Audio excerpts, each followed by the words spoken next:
Digital India, make in India, startup India, Bharat વિશ્વની બીજી સૌથી મોટી મોબાઈલ ઉત્પાદક કંપની બની ગઈ છે.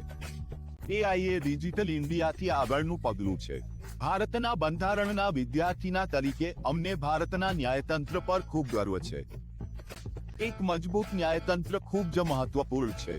નીતિશજી અને અમે ભ્રષ્ટાચાર સામે, લાલુ પ્રસાદના કુશાસન સામે લડવા સાથે આવ્યા હતા. અને બીજેપી, જેડીયુ એક સાથે મળીને એક મોટી જગ્યા છે.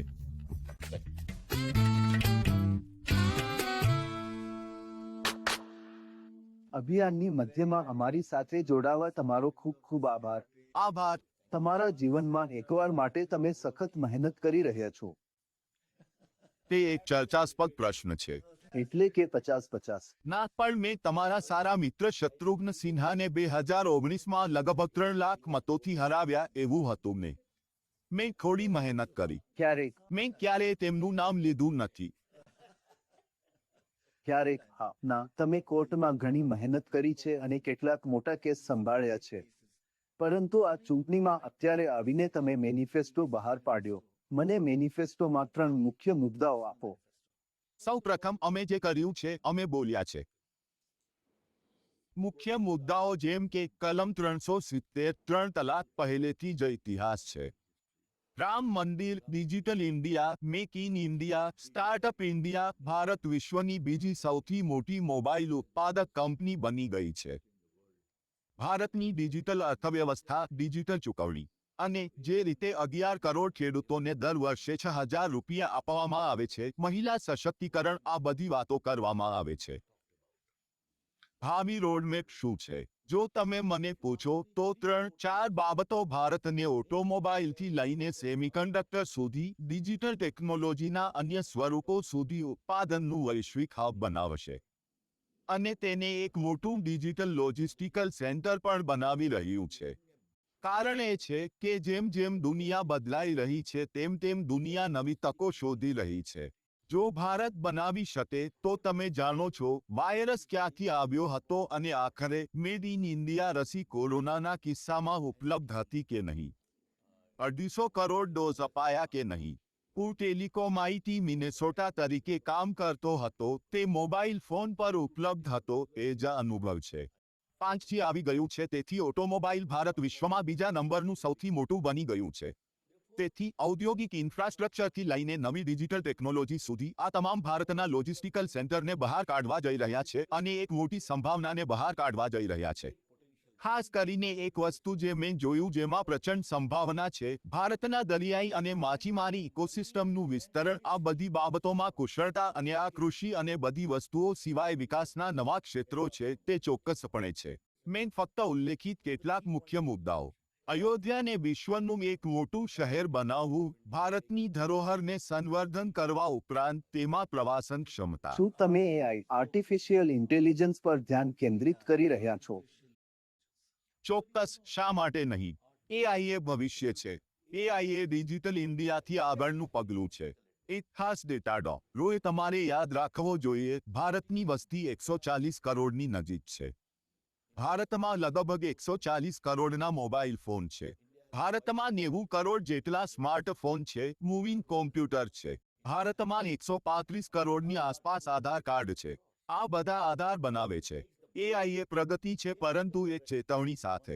ત્યાં યોગ્ય નિયમન હોવું જોઈએ કે એઆઈ માનવ મન સાથે સારી રીતે ભળી જાય અને તેનો ખરેખર વિકાસ માટે ઉપયોગ થાય અને ડેટા ગોપનીયતા અથવા અન્ય પ્રકારની વસ્તુઓ માટે નહીં. જ્યારે હું નિયમન સાંભળું છું ત્યારે તે મને સારા જૂના અમલદારની યાદ અપાવે છે. ના, તે કરશે. તમે તેને ટાળશો. અમલદારશાહી નિયમના અભાવને કારણે ભારત ડિજિટલ રીતે વિકસ્યું છે. બરાબર. સ્ટાર્ટઅપ ઇન્ડિયા શું છે? ઉદ્યોગ સાહસિકતા શું છે? ડિજિટલ ઇન્ડિયા શું છે? જે ક્ષણે તે અમલદારશાહી નિયંત્રણની બહાર ગયું, બધું.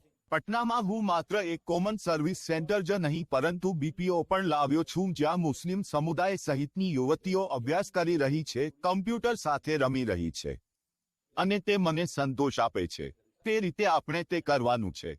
તમે જાણો છો કે શું આપણે પાછા જઈ શકીએ, થોડા માઇક્રો બની શકીએ અને બિહાર રાજ્યમાં આવી શકીએ? બિહારે જોઈએ તે રીતે પ્રગતિ કરી નથી. તમે શું જુઓ છો? સમસ્યા શું છે? અને તમને લાગે છે કે તે કેવી રીતે સમારકામ કરી શકાય છે? જુઓ, જ્યાં સુધી બિહાર અને ઉત્તર પ્રદેશ ઉપર ઉઠાવવામાં આવે છે, ભારતને ઊંચો કરી શકાતું નથી. તો શું કરી શકાય? જેમ તમે જુઓ છો, આગામી 5 કે 10 વર્ષમાં તમારી પાસે માન્ય બિંદુ છે. હું એ હકીકતને ક્યારેય નકારીશ નહીં કે બિહારમાં રાજકીય અનિશ્ચિતતાને કારણે ઘણી બધી વસ્તુઓ જે થવા જોઈતી હતી તે થઈ શકી નથી. નીતિશ કુમારજી અમારી પાસે આવ્યા છે અને ઔરંગાબાદમાં એક જાહેર સભામાં વડાપ્રધાનની સામે જાહેર ઘોષણા કરી છે કે હવે હું તમારી સાથે રહીશ, સારા માટે. રાજકારણમાં તેનો અર્થ શું છે? ના, તે જાહેર પ્રતિબદ્ધતા છે. આવો ડો રોય. પરંતુ મહત્વની વાત એ છે કે વડાપ્રધાને ખૂબ જ જાહેરમાં કહ્યું છે કે ભારતનો વિકાસ કરવા માટે પૂર્વી ભારતનો વિકાસ કરવો જ જોઈએ, બિહાર, બંગાળ, ઓડિશા, ઝારખંડ સહિત ઉત્તર પૂર્વનો જ નહીં. તેથી બિહારનું ધ્યાન એ છે કે તે ફૂડ પ્રોસેસિંગ પ્લાન્ટ હોય કે અન્ય, બિહાર ખૂબ જ ફળદ્રુપ જમીન છે. તમે ઉત્તર બિહાર જાઓ, તમને 3 થી 4 ફૂટ પર પાણી મળે છે. તે બધાને ટેપ કરવું પડશે. પરંતુ તમારે એક વાત યાદ રાખવી જોઈએ, મહાત્મા ગાંધી સેતુ પર બિહારમાં ઇન્ફ્રાસ્ટ્રક્ચર, રોડ, પાવર, એક પુલનું પુનઃનિર્માણ કરવામાં આવ્યું છે. 4 ગંગા નદી પર પટના આવી રહ્યા છે. અન્ય બહાર આવી રહ્યા છે. પટના એમ્સે સારું કામ કરવાનું શરૂ કર્યું છે. અન્યો પણ આવશે. આઈઆઈટીએ દીઘા નજીક ખૂબ જ સારી રીતે પસંદ કર્યું છે. માફ કરશો બીતા, ફરીથી પટનાનો ભાગ. તો અમારે કામ કરવાનું છે અને ચાલુ રાખવાનું છે. તમે સાચા છો. અન્ય કામો અમે કરીશું. તો બિહાર માટેના આ મેનિફેસ્ટોમાં શું છે? તે રાષ્ટ્રીય ચૂંટણી છે અને મેનિફેસ્ટો ભારત માટે છે. પરંતુ જે રોડ મેપ તૈયાર કરવામાં આવ્યો છે તે છે, દાખલા તરીકે ડ્રોન દીદી, લખપતિ દીદી, 1 કરોડનું કરવામાં આવ્યું છે. પીએમ તેમને 3 કરોડ બનાવવા માંગે છે. હું મારા વિસ્તાર ઇલાભાર્થી યોજનામાં ગયો. એક ડ્રોન દીદી ડ્રોન ઉડાવી રહી હતી. તેથી આ બધા ત્યાં છે. પ્રધાનમંત્રી આવાસ યોજના, બિહાર પણ એક લાભાર્થી છે. તે ગરીબ તરફી છે. ખેડૂતોને પણ મળી રહ્યા છે, કારણ કે 11 કરોડ ખેડૂતોને એક બટનના ક્લિક પર દર 3 મહિને 2000 રૂપિયા મળી રહ્યા છે. બિહારી ખેડૂતો પણ મેળવી રહ્યા છે. અને મેં કહ્યું તેમ, બક્સર હાઈવે, ઉત્તર ભારતીય હાઈવે, આખો હાઈવે, મધેપુરા, ઝાંઝરપુર અને દરભંગા જાઓ. આ રસ્તાઓને અડવાણીજી ગર્ભપાતના રસ્તા કહેતા હતા જ્યારે હું તેમની સાથે રથયાત્રા માટે જતો હતો. પરંતુ હું તમને પૂછવા માંગતો હતો કે તમે તેમને ડ્રોન દીદી અને આ બધા કહીને બોલાવો છો. શા માટે? શું તમે તેમનું નામ મમતા પર રાખશો? રોહિત દીદી એ દીદી છે. મારી ઇકોસિસ્ટમ દીદી છે. દીદી મમતાજીનો ઇજારો નથી. હું તમને બિહારના રાજકારણ વિશે ગંભીરતાથી પૂછવા જઈ રહ્યો છું. નીતિશ તમારી પાસે આવ્યા કે તમે તેમની પાસે ગયા? એક જ વાર્તાની 2 બાજુ. પરંતુ તે આગળ પાછળ રહે છે. આગળ પાછળ. અને હવે તે આપણામાંના ઘણાની જેમ એકદમ નાજુક છે. તેથી જ્યારે તે કમજોર છે, જો તે પદ છોડવાનું નક્કી કરે તો આગળ શું? ત્યાં થોડી શૂન્યાવકાશ છે. સૌ પ્રથમ તમારે એક પૃષ્ઠભૂમિ યાદ રાખવી જોઈએ. ભ્રષ્ટાચાર સામેની લડાઈ, લાલુ પ્રસાદના કુશાસન સામે નીતિશજી અને અમે સાથે આવ્યા છીએ. ઘાસચારા કૌભાંડમાં હું વકીલ હતો. સુશીલ મોદી અરજદાર હતા. તેમના પક્ષના લલ્લનસિંહ પણ અરજદાર હતા. આરજેડી શિવાનંદ તિવારી પણ અરજદાર હતા. લાલુ જેલમાં ગયા, દોષિત ઠર્યા. પછી બિટ્યુમેન કૌભાંડ. આનાથી ભારતની રાજનીતિ અને બિહારની રાજનીતિમાં ખાસ્સું પરિવર્તન આવ્યું. હું ભૂતકાળમાં જઈ શકતો નથી. વાસ્તવિકતા એ છે કે નીતિશ કુમાર તેમની પાસે પાછા ગયા, અમારી પાસે પાછા આવ્યા, તેમની પાસે પાછા ગયા. આપણે વર્તમાન જોવાનું છે. રોહિત, તમારી પાસે એક મુદ્દો છે, નીતિશ પછી શું થશે? તે એક અનુમાનિત પ્રશ્ન છે. અમને એક અનુમાનિત જવાબ આપો. કાલ્પનિક જવાબ હું આપી શકતો નથી. નીતિશજી ત્યાં છે. તેઓ તેમની પાર્ટી વિશે શું નિર્ણય લે છે, જે તરીકે આવે છે. અમે જેડીયુ સાથે ખૂબ જ સૌહાર્દપૂર્ણ સંબંધો રાખવા જઈ રહ્યા છીએ. તેઓ અમારી પાસે આવ્યા છે. અને બીજેપી, જેડીયુ એક સાથે મળીને બંને માટે જગ્યા છે. શું તેમણે મુખ્યમંત્રી તરીકે લાંબા સમય સુધી કામ કર્યું છે? કારણ કે ઘણા લોકો કહે છે કે કોર્પોરેટ લાઈફમાં પણ 10 વર્ષ પછી તમારી વરાળ નીકળી જાય છે, જેમ કે તમે સામાન્ય માણસ છો. જ્યાં સુધી આગાહીનો સંબંધ છે ત્યાં સુધી તમારી વરાળ સમાપ્ત થઈ ગઈ છે. 30 વર્ષ પહેલા તેની વરાળ નીકળી ગઈ હતી. 30 વર્ષ પહેલા, તેથી તમે તફાવત કહી શકતા નથી. તો મારો મુદ્દો એ છે કે તમે જાણો છો તે રાજકારણમાં છે. એર્દોગન, તુર્કીને જુઓ, તમે જાણો છો ત્યાં છે. તે એક માનવીય વસ્તુ છે કે તેને 1 વર્ષ સુધી વહન કરવું એ એક મોટી જવાબદારી છે. તમે જાણો છો તે વ્યક્તિ પર તાણ લે છે અને તે લગભગ 20 વર્ષથી ત્યાં છે. તમે જુઓ, ચાલો, એક વાત બહુ સ્પષ્ટ છે. નીતિશ કુમાર ઓછામાં ઓછું તેમનો કાર્યકાળ 2005 થી 2010 સુધી, પછી 11, 12 અને 2009 સુધી તેઓ જંગી બહુમતીથી જીત્યા. આ બધું તેમણે કાયદો અને વ્યવસ્થાના સંદર્ભમાં, અન્ય વિકાસના સંદર્ભમાં કરેલા સારા કામને કારણે છે. આ જેડી અને અમારી વચ્ચે અવારનવાર બોલાચાલી થતી રહી છે. હું તેનો ઇનકાર કરી શકતો નથી. પરંતુ નવી શરૂઆત કરવામાં આવી છે. નીતિશ કુમાર પછી શું થશે તેમની પાર્ટી વિશે હું આજે અનુમાન લગાવી શકતો નથી. તે તેમને અને તેમના પક્ષ દ્વારા લેવાનો કોલ છે.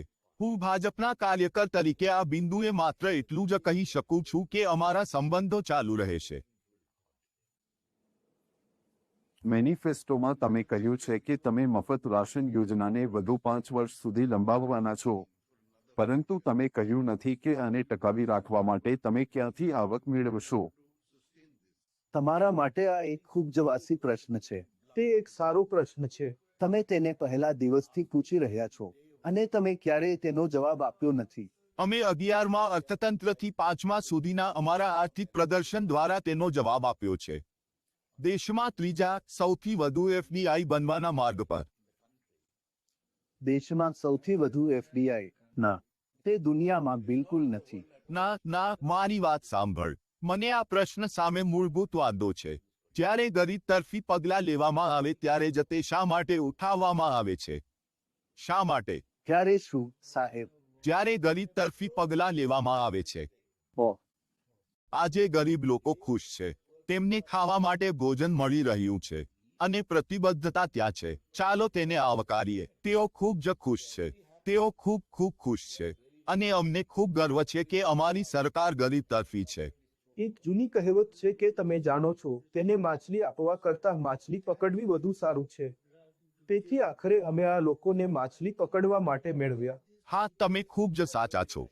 કૌશલ્યના મોટા પગલાં. મેં ડ્રોન દીદી, લખપતિ દીદી વિશે કહ્યું, જે રીતે ખેતી ક્ષેત્રે નવી ટેકનોલોજી આવી રહી છે, જે રીતે માછીમારીને પ્રોત્સાહન આપવામાં આવી રહ્યું છે, જેના વિશે અમારો મેનિફેસ્ટો ખૂબ જ વિસ્તૃત રીતે વાત કરે છે. બધું તે ડિઝાઇનનો એક ભાગ છે. અને આજના મેનિફેસ્ટોમાં તમારી પ્રકારની માહિતી માટે આ સમગ્ર લોજિસ્ટિકલ ઇન્ફ્રાસ્ટ્રક્ચર, ખાસ કરીને કૃષિ ઉદ્યોગ માટે ખૂબ જ ઝીણવટપૂર્વક વ્યવહાર કરવામાં આવ્યો છે. બધું એ પ્રક્રિયાનો એક ભાગ છે. તમે ભારતના ટોચના વકીલોમાંના એક છો. તમે ઘણા બધા કેસ લડ્યા છે. ના, હું તેના વિશે ગંભીર છું. એકવાર માટે હું ગંભીર છું. ઓહ, અને હવે ન્યાયતંત્રની સ્થિતિ વિશે તમારો શું મત છે? શું તમે તેની પ્રશંસા કરો છો? અને જો એમ હોય તો, ઉદાહરણ તરીકે, ચૂંટણી પંચની પસંદગીમાંથી તેને દૂર કરવા જેવા ઘણા પગલાં તેની સામે શા માટે લેવામાં આવ્યા હતા? આવું કેમ થઈ રહ્યું છે? પ્રથમ, તમે ન્યાયતંત્ર વિશે શું વિચારો છો? સૌ પ્રથમ, અમને ભારતના ન્યાયતંત્ર પર ખૂબ ગર્વ છે. હા, ન્યાયતંત્રની સ્વતંત્રતા એ મૂળભૂત માળખાનો એક ભાગ છે અને લોકશાહી ટકી રહે તે માટે ભારતની ન્યાયતંત્ર મજબૂત રહે તે ખૂબ જ જરૂરી છે. તો જ્યારે ન્યાયાધીશ હાઈકોર્ટ છોડીને ભાજપમાં જોડાય છે ત્યારે શું તે સારી વાત છે? તે તમને એક પ્રશ્ન છે. શું તમે તેની ટીકા કરો છો? આ એક પ્રશ્ન છે કે જ્યારે આટલા બધા ન્યાયાધીશો કોંગ્રેસ પાર્ટીમાં જોડાયા ત્યારે તમારે પૂછવું પડશે. ના, અલબત્ત મેં પૂછ્યું. માર્ગ દ્વારા અમે હંમેશા તે પૂછીએ છીએ. પણ શું તમે અત્યારે પણ એની ટીકા કરો છો? ટીકા કરવાનો પ્રશ્ન જ નથી. તેમને નિર્ણય લેવાનો અધિકાર પણ છે. સાચો કે ખોટો એ ચર્ચાસ્પદ પ્રશ્ન છે. હું તેના વિશે ખૂબ જ સ્પષ્ટ છું. ચર્ચા નહીં. તમને શું લાગે છે? ન્યાયાધીશનું વિદાય અને બીજે દિવસે ભાજપ કે કોંગ્રેસમાં જોડાય તે યોગ્ય કે ખોટું? ના, તેના વિશે મંતવ્યો હોઈ શકે છે. તમારો મત શું છે? પરંતુ માત્ર એક જજ જોઈએ. હું તમને હેડલાઇન આપવા માંગતો નથી, તેના વિશે ખૂબ સ્પષ્ટ રહો. પરંતુ મહત્વની બાબત એ છે કે તમારે તેના પર વિચાર કરવો પડશે. તેના ન્યાયતંત્રના ભાગની વાત કરીએ તો તેઓ લોકોને જામીન આપી રહ્યા છે, તેઓ બોન્ડના મુદ્દાને બાજુ પર મૂકી રહ્યા છે, તેઓ કલમ 370 ને માન્ય કરી રહ્યા છે, ઘણી બધી બાબતો છે. તેથી એક મજબૂત ન્યાયતંત્ર ખૂબ જ મહત્વપૂર્ણ છે. અને તમે કહો છો કે તેઓ સ્વતંત્ર છે અને તમને તેનો ગર્વ છે. હા, અને જ્યાં સુધી તેમની નિમણૂક માટેનું સંગઠન ચૂંટણી પંચ કમિશન ચિંતિત છે, તેઓએ ખૂબ જ સ્પષ્ટ નિર્દેશ આપ્યો હતો, જ્યાં સુધી કાયદો નહીં આવે ત્યાં સુધી તે તેનો ભાગ રહેશે. પરંતુ એક મોટા મુદ્દા પર રોય. પરંતુ જો તે સ્વતંત્ર છે અને તમે ન્યાયતંત્રનું સન્માન કરો છો તો તેમને નિમણૂકનો ભાગ બનવા દો. શા માટે તેને ઉતારી મુખ્ય ન્યાયાધીશને નિમણૂકથી કેમ દૂર લઈ જવામાં આવે છે? હું તેને મોટા સ્તરે વધારી રહ્યો છું, કૃપા કરીને મને સાંભળો. અને આ હું એક કાર્યકર તરીકે, ભારતીય બંધારણના વિદ્યાર્થી તરીકે અને ભારતની રાજનીતિના વિદ્યાર્થી તરીકે કહી રહ્યો છું.